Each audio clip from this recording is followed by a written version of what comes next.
Perkenalkan, nama saya Amsal Tiplus Pasaribu, mahasiswa Magister Hukum Universitas Kristen Indonesia, yang pada hari ini akan menjelaskan mengenai hak guna bangunan dan hak milik, hak dan hak pakai di atas hak milik. Sebelum membahas tentang hak guna bangunan dan hak pakai, kita akan membahas terlebih dahulu mengenai apa itu peralihan hak. Yang kemudian akan membahas hak guna bangunan di atas hak milik dan hak pakai di atas hak milik. Mengenai peralihan hak atas tanah tentunya mengakibatkan peralihan hak antara pemilik hak yang dahulu kepada orang lain.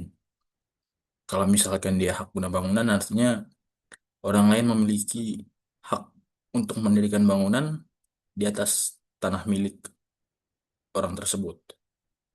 Dengan demikian, maka pemilik hak milik tersebut tidak lagi memiliki hak untuk mendirikan bangunan di sana dalam jangka waktu tertentu sesuai dengan yang disepakati hak sesuai dengan yang disepakati oleh pemilik hak milik dengan penerima hak guna bangunan.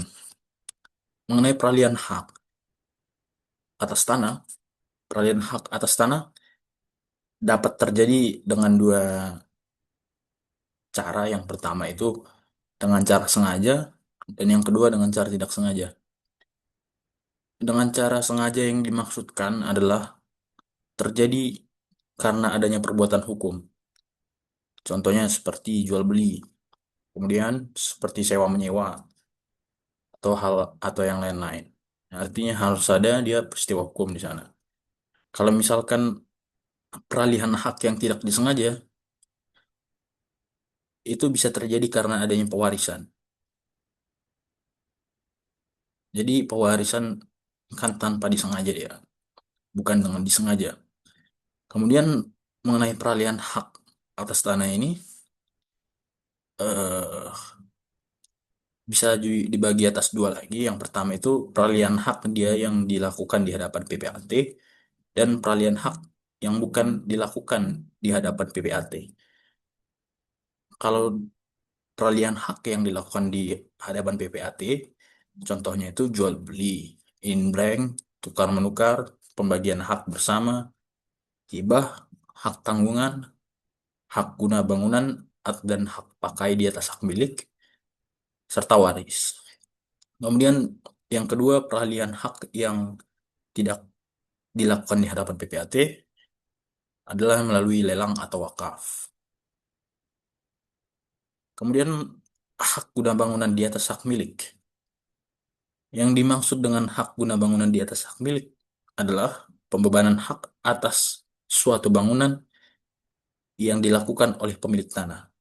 Karena itu pemberian dilakukan dengan suatu perjanjian antar pemegang hak milik dan calon pemegang HGB yang harus dicantumkan di dalam akta yang dibuat oleh PPAT. Seperti yang disebutkan tadi, peralihan hak HGB dan hak pakai di atas hak milik ini termasuk peralihan hak yang harus dilakukan di hadapan PPAT. Kemudian pembaharuan jangka waktu HGB di atas hak milik ini dapat dilakukan, tetapi dengan perjanjian yang baru. Mengenai pengaturan hak guna bangunan dan hak pakai di atas hak milik, dasar hukum atau diatur itu dalam Undang-Undang Peraturan Pemerintah Nomor 40 Tahun 1996 mengenai hak guna usaha, hak guna bangunan, dan hak pakai atas tanah. Adapun subjek-subjek eh, penerima hak guna bangunan ini, menurut undang-undang tersebut disebutkan hanya ada dua yang dapat menerima hak guna bangunan. Yang pertama itu masyarakat atau perorangan yang dia adalah warga negara Indonesia. Dan yang kedua, badan hukum, tapi badan hukum tersebut harus berkedudukan di Indonesia dan tunduk kepada hukum Indonesia. Sebagaimana itu disebut atau diatur di pasal 19. Kemudian apabila pemegang hak tersebut tidak mematuhi pasal 19 tadi, maka diberikan waktu oleh hukum, oleh undang-undang dalam jangka waktu 1 tahun kepada mereka untuk mengalihkan hak atas tanah tersebut kepada orang lain. Tetapi kalau tetap tidak dilakukan pengalihan hak tersebut terhadap orang lain, maka hak tersebut akan dihapus oleh hukum. Itu diatur dalam pasal 20. Kemudian tanah yang dapat diberikan hak guna bangunan atau objek dari peralihan hak guna bangunan ini terdiri atas tiga. Yang pertama itu tanah negara, tanah hak pengelolaan, atau tanah hak milik. Bagaimana kita bahas di sini itu ya yaitu objeknya tanah hak milik. Kemudian mengenai jangka waktu kepemilikan hak guna bangunan ini diatur oleh undang-undang pada pasal 25 itu adalah maksimal 30 tahun dan boleh dia diperpanjang lagi tapi hanya 20 tahun lagi. Kemudian yang selanjutnya mengenai syarat perpanjangan hak guna bangunan di atas hak milik. Kalau tadi hak guna bangunan itu bisa diperpanjang 25 tahun ke depan setelah masa pem- masa pembuatan hak guna bangunannya selesai, maka terdapat syarat-syarat bagaimana cara memperpanjang hak guna bangunan tersebut. Yang pertama, tanahnya masih bisa dipergunakan dengan baik sesuai dengan keadaan, sifat, dan tujuan pemberian hak tersebut. Yang kedua, syarat-syarat pemberian hak tersebut dipenuhi dengan baik oleh pemegang hak. Kemudian pemegang hak masih memenuhi syarat sebagai pemegang hak sebagaimana disebut pada pasal 19, yaitu WNI dan badan usaha yang patuh dan didirikan di Indonesia. Kemudian tanah tersebut masih sesuai dengan rencana tata ruang wilayah yang bersangkutan. Kemudian yang selanjutnya mengenai hak pakai, pakai di atas hak milik. Jadi hak pakai ada juga dia dimaksud dengan hak pakai atas tanah negara. Tapi dalam hal ini yang akan saya bahas adalah hak pakai di atas hak milik. Hak pakai di atas hak milik merupakan hak untuk menggunakan dan atau memungut hasil dari tanah milik orang lain yang diberikan berdasarkan perjanjian dengan pemegang hak milik. Jadi tanah tersebut dapat digunakan oleh orang lain yang bukan pemilik tanah dengan tujuan memungut hasil dari tanah tersebut. Jadi ketika hak pakai ini diberikan kepada orang lain, maka pemilik hak milik tersebut membebani hak pakai atas tanah tersebut dan penerima hak pakai itu adalah orang lain. Sama juga seperti hak guna bangunan, dasar hukum yang digunakan untuk mengatur hak pakai di atas hak milik terdapat dalam pasal 39 Undang-Undang Nomor 40 Tahun 1996 yang disebut dengan subjek penerima hak pakai. Yang pertama adalah dia harus warga negara Indonesia.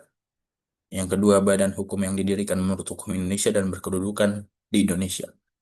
Dua hal ini sama dengan subjek hak guna bangunan, tetapi subjek penerima hak pakai eh, dalam hal ini terdiri atas lima subjek penerima lima subjek penerima hak pakai. Yang selanjutnya adalah Departemen Lembaga Pemerintahan, Departemen dan Pemerintahan Daerah. Kemudian badan-badan keagamaan dan sosial. Kemudian badan usaha, kemudian orang asing yang berkedudukan di Indonesia. Kemudian badan hukum asing yang mempunyai perwakilan di Indonesia. Dan yang terakhir, perwakilan negara asing dan perwakilan badan internasional. Yang selanjutnya, mengenai jangka waktu hak pakai, maksimal 25 tahun. Kalau tadi hak guna bangunan dapat diperpanjang 20 tahun lagi, tapi kalau mengenai hak pakai di atas hak milik, khusus hak pakai di atas hak milik, bisa tidak bisa diperpanjang. Kalau hak pakai di atas tanah negara boleh diperpanjang.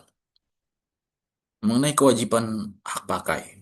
Yang pertama, kewajiban pemegang hak pakai maksudnya. Yang pertama, membayar uang pemasukan yang jumlah dan pembayarannya ditetapkan dalam keputusan pemberian haknya. Perjanjian penggunaan hak pengelolaan atau dalam perjanjian pemberian hak pakai atas hak milik. Yang kedua, menggunakan tanah sesuai dengan peruntukannya dan persyaratan sebagaimana ditetapkan dalam keputusan pemberiannya atau perjanjian pemungutan tanah hak pengelolaan atau perjanjian pemberian hak pakai di atas hak milik. Yang ketiga, memelihara dengan baik tanah dan bangunan yang ada di atasnya serta menjaga kelestarian lingkungan hidup. Kemudian yang keempat, menyerahkan kembali tanah yang diberikan hak pakai kepada negara, kepada hak pengelolaan atau pemegang hak milik yang sudah sesudah hak pakai tersebut dihapus.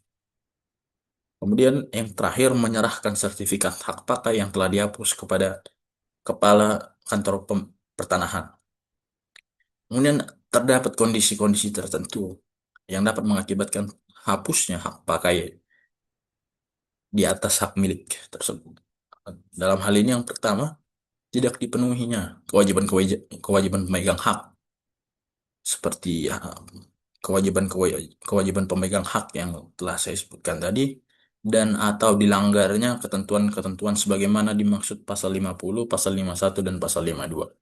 Atau yang kedua, yang dapat mengakibatkan hapusnya hak pakai, tidak dipenuhinya syarat-syarat atau kewajiban-kewajiban yang tertuang dalam perjanjian pemberian hak pakai antara pemegang hak pakai dan pemegang hak milik atau perjanjian penggunaan hak pengelolaan atau putusan pengadilan yang telah memiliki yang telah berkekuatan hukum tetap. Kemudian yang ketiga itu dilepaskan secara sukarela oleh pemegang haknya sebelum jangka waktu berakhir. Yang keempat, dicabut.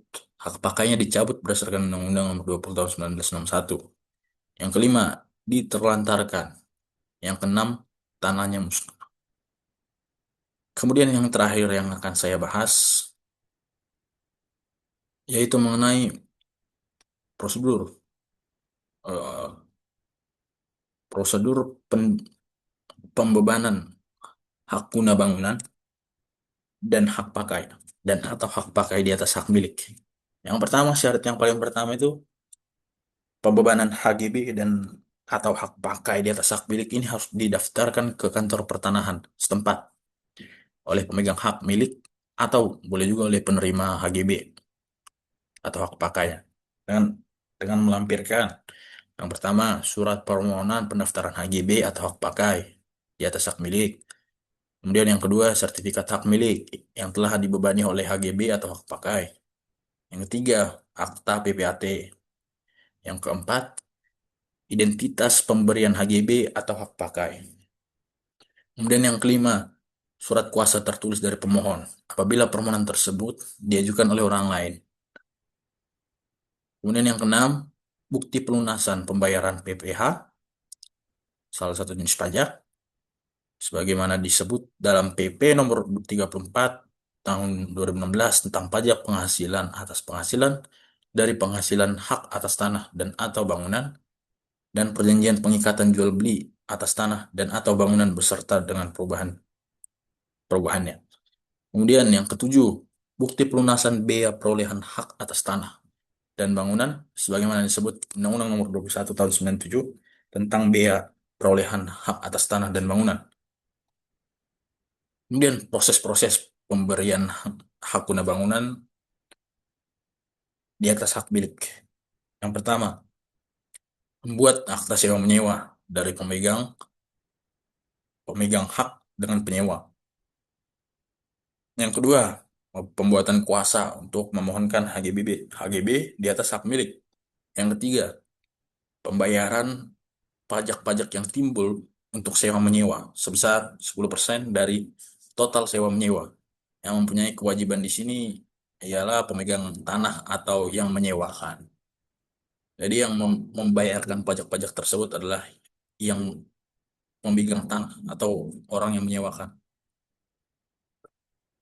Kemudian yang keempat, pembayaran pajak penyewa karena memperoleh hak sebesar NJOP dikurangi 20 juta. Kemudian yang kelima, pengecekan sertifikat. Apabila sewa menyewa tidak meliputi total keseluruhan luas hak milik, maka harus dimohonkan pecah terlebih dahulu seluas yang disewa dari tanah sisa. Kemudian yang keenam, pembuatan akta pemberian HGB di atas hak milik dilakukan oleh PPAT yang berwenang. Kemudian yang terakhir, proses pendaftaran permohonan pemberian HGB di atas tanah hak milik dilakukan di kantor BPN yang berwenang. Saya pikir demikian pembahasan mengenai hak guna bangunan dan hak dan atau hak pakai di atas hak milik. Sekian dan terima kasih.